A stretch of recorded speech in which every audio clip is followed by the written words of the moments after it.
ശ്രീ പത്മനാഭസ്വാമി ക്ഷേത്രത്തിൽ സുരക്ഷാ ഉദ്യോഗസ്ഥന്റെ തോക്കിൽ നിന്ന് വെടിപൊട്ടി. അബദ്ധത്തിൽ വെടിപൊട്ടിയതെന്നാണ് വിവരം. വിനീഷ് ചേരുന്നുണ്ട്. വിനീഷ്, വാർത്തയുടെ വിശദാംശങ്ങൾ. ഏകദേശം 2 മണിക്കൂർ മുമ്പാണ് ഇത്തരത്തിലുള്ള ഒരു സംഭവം ശ്രീ പത്മനാഭസ്വാമി ക്ഷേത്രത്തിൽ ഉണ്ടായിട്ടുള്ളത്. കൃത്യമായി പറഞ്ഞാൽ ഈ തോക്കുകൾ വച്ചിരിക്കുന്ന റൂമുണ്ട്, അത് പ്രത്യേക ആയുധ റൂമാണ്. ആ റൂമിൽ വൃത്തിയാക്കുന്നതിനിടയിലാണ് ഇത്തരത്തിലുള്ള ഒരു സംഭവം ഉണ്ടായിട്ടുള്ളത്.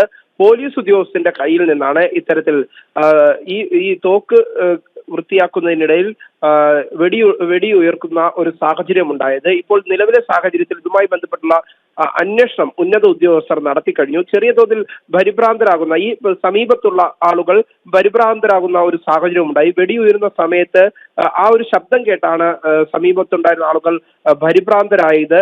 നമുക്കറിയാം, തിരുവനന്തപുരം പത്മനാഭസ്വാമി ക്ഷേത്രം ഇരിക്കുന്ന പ്രദേശവും അതിനുള്ളിലെ പ്രദേശവും അതീവ സുരക്ഷാ മേഖലയിലാണ്. ആ സുരക്ഷാ മേഖലയിലാണ് ഇത്തരത്തിൽ പോലീസുകാരന് ഒരു കയ്യബദ്ധം സംഭവിച്ചിരിക്കുന്നത്. കയ്യബദ്ധം എന്നാണ് ഇപ്പോൾ പോലീസിന്റെ ഉന്നത ഉദ്യോഗസ്ഥർ വ്യക്തമാക്കുന്നത്. നിലവിലെ സാഹചര്യത്തിൽ മറ്റു ദുരൂഹതകളൊന്നും തന്നെ കണ്ടെത്താൻ സാധിച്ചിട്ടില്ല. ഒപ്പം മറ്റ് അപകടങ്ങളൊന്നും തന്നെ ഇതുവരെയും ഉണ്ടായിട്ടില്ല എന്ന് തന്നെയാണ് ഉന്നത പോലീസ് ഉദ്യോഗസ്ഥർ വ്യക്തമാക്കിയിരിക്കുന്നത്. നിഖിൽ. ശരി വിനീഷ, ശ്രീ പത്മനാഭസ്വാമി ക്ഷേത്രത്തിൽ സുരക്ഷാ ഉദ്യോഗസ്ഥരുടെ തോക്കിൽ നിന്ന് വെടിപൊട്ടി. അബദ്ധത്തിൽ വെടിപൊട്ടിയതെന്നാണ് വിവരം. വിശദാംശങ്ങൾ നൽകുകയായിരുന്നു വി വിനീഷ്.